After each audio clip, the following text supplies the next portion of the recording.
எல்லாரும் சொல்லுவாங்க, சிவன் நெனச்சாதான் அவர பார்க்க முடியும்னு. இவ்வளவு நாள் கழிச்சு தான் நான் அத ஃபீல் பண்ணேன். திருவண்ணாமலை. இது ஒரு சாதாரண இடம் இல்ல. சிவன் தீயாக வெளிப்பட்ட இடம்னு சொல்லுவாங்க. இதுக்கு ஒரு புராண கதையும் இருக்கு. ஒரு நாள் பிரம்மாக்கும், விஷ்ணுக்கும் ஒரு சண்டை வருது. யார் பெரிய தெய்வம்னு. அப்போ சிவன் ஒரு ஆனந்தமான தீ ஸ்தம்பம் மாரி தோன்றுறாரு. இதோட ஆரம்பமும் முடிவும் கண்டுபிடிக்கிறவங்க தான் பெரியவர்னு சொல்ட்டாரு.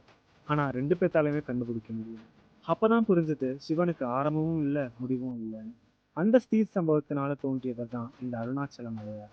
அதனால தான் இந்த மலையை சுத்தி நடக்கிற அந்த கிரிவலம் ரொம்ப பவர்ஃபுல்லானதுன்னு சொல்றாங்க. மொத்தம் 16 கிலோமீட்டர். அந்த வழியா மொத்தம் 8 லிங்கம் இருக்கு. ஒரு ஒரு திசைக்கும் ஒரு ஒரு சக்தி இருக்குன்னு சொல்லுவாங்க. அத ஃபுல்லா நடந்து முடிச்சுட்டு வரும்போது ஒரு அமைதி கிடைக்கும், ஒரு நிம்மதி கிடைக்கும். அதுக்கு தான் கிரிவலம் போகணும்னு சொல்லுவாங்க. அது ஒரு அனுபவம். சத்குரு ஒருத்தர் திருவண்ணாமலை இந்த பூமியில இருக்க கைலாசம்னு சொல்லியிருக்காரு. அதனால தான் இங்க வர முடிஞ்சது லக்குனால இல்ல, அவரோட அழைப்புனாலன்னு சொல்லுவாங்க.